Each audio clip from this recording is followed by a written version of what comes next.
Hey everybody, Elida Zweidler-McKay here, take two, in case you saw the earlier version. Today we're going to be talking about micromanaging. So first of all, I'm Elida Zweidler-McKay. I'm with Engaging Leadership. We're all about helping you engage the people on your team so that you can have a team that you trust, that delivers great work, and also helping you engage the leaders around you so that you can set yourself up for those next promotions and pay raises. So micromanaging is one of the most common frustrations that I hear about when I talk with clients and potential clients. I thought today it would be really useful to dive into a little bit more about why it happens and also why it is so important that you get a handle on it.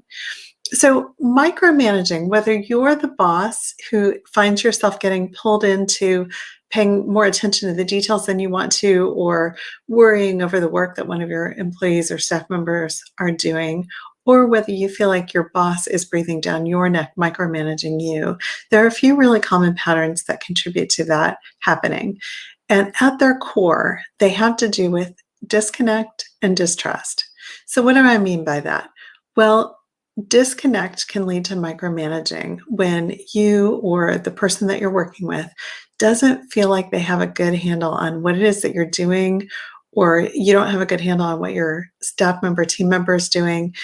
And that lack of connection to each other and to the work creates worry.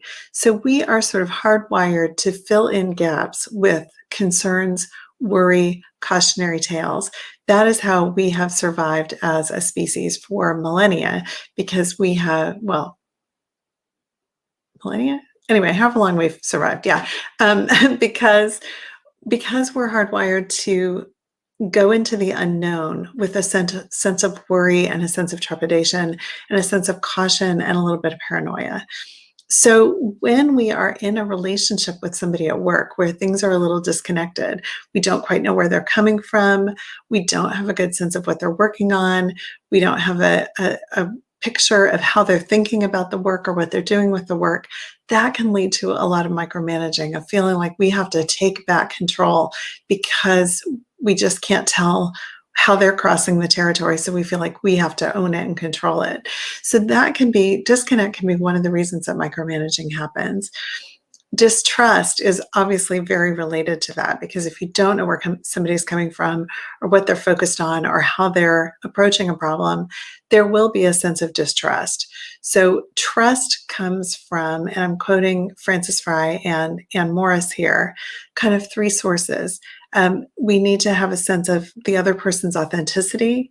We have a sense of their logic, and we have to have a sense of their empathy. And if we have all three of those, then there's trust.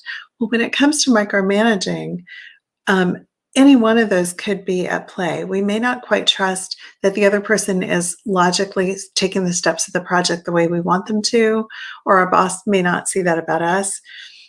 We may not trust their authenticity. So if they say things are going fine, we may not quite believe them, or we may feel like they're holding back, and that can lead to wanting to get in there and find out for ourselves.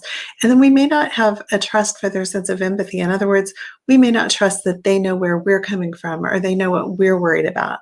And so that can also lead us to kind of dive in and get more involved than we might need to. So all of those pieces, whether it's disconnect or distrust, are behind the patterns that lead to micromanaging. And sometimes they come about for really innocuous reasons. So if you're hearing any of this and you're getting kind of starting to feel a little defensive, just know that disconnect and distrust doesn't necessarily mean that you or anyone around you has necessarily done anything wrong.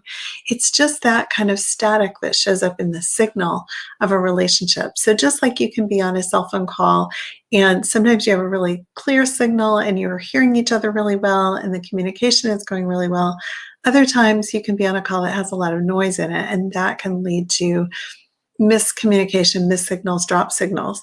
Now, of course, here we're not talking about a physical, technical thing like noise on a cell phone call, but we are talking about the kind of noise that can crop up in relationships. And that can happen because we don't know each other very well, or because we're going through something that each other don't know about, or a whole number of reasons.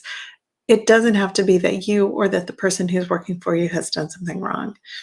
But it does mean that if you want to tackle micromanaging, if you want to make it go away, the two things you most have to address are rebuilding trust and also rebuilding connection. And you do that by making time for each other, making time to really get to know one another, making time to also get to know what your expectations are for the project, both of you, what your expectations are for not only what needs to get done, but how it will get done, and how you'll keep each other in the loop and informed about that. Now, the reason all of that is so important is because what we're really talking about here is partnership. When you're in a situation where you're being micromanaged or someone is micromanaging you or you're micromanaging somebody else, what's really going on is that you and that other person have fallen out of partnership. And when you're working with someone where there's not a good sense of partnership, you simply will not be as productive and as successful as you will be if you can rebuild that partnership, rebuild that connection, rebuild that trust. And you do that through getting really clear with one another about not only your expectations for the projects, but also your expectations for each other and for how you'll get the work done. So it's task, relationship, and process. If you would like to learn more about how to build partnerships with the people that you work with, or how to build those kind of engaging relationships that are going to help you take your career to the next level, check out my free workshop. You can go to my website at zmcoach.net, and you'll see an orange button in the right-hand side that says free workshop, where I go over the 5 key strategies that I think are really important and that I've seen work for my clients to move ahead, to become great leaders, recession-proof their careers, and really take their careers to the next level. If you've had a chance to watch it already and you'd like to have a conversation with me about how to take your leadership to the next level, you can book that at zmcoach.net/call. I look forward to hearing from you. Take care.